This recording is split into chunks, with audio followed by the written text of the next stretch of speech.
ដល់ថ្ងៃនឹងបងនឹងទៅជួបស្រី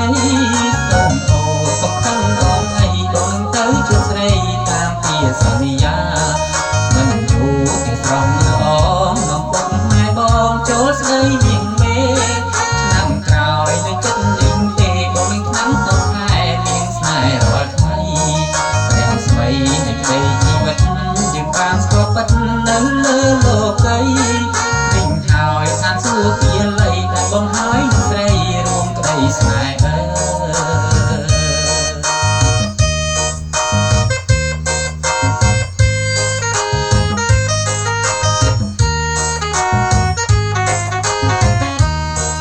រាល់ថ្ងៃបងពេញសញ្ចឹង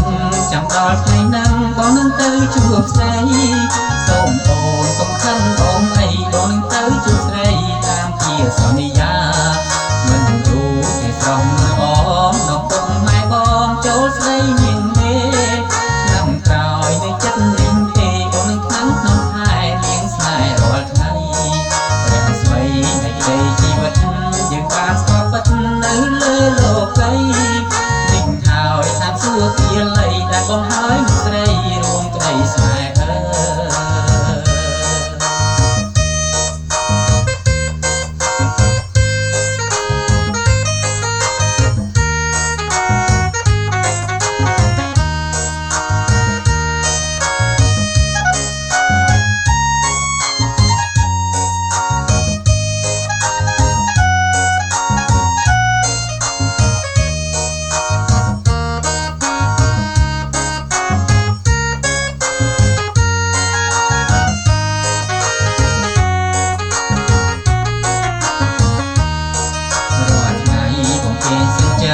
ចាំដល់ថ្ងៃហ្នឹងបងនឹងទៅជួបស្រី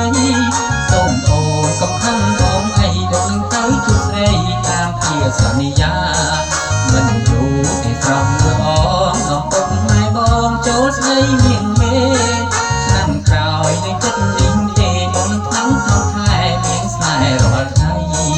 ព្រះស្មីនៃក្តីជីវិតយើងបានស្គាល់ពិតនៅលើលោកីវិញហើយតាមសួរពីលៃដែលបងហើយនឹងស្រីរួមក្តីស្នេហ៍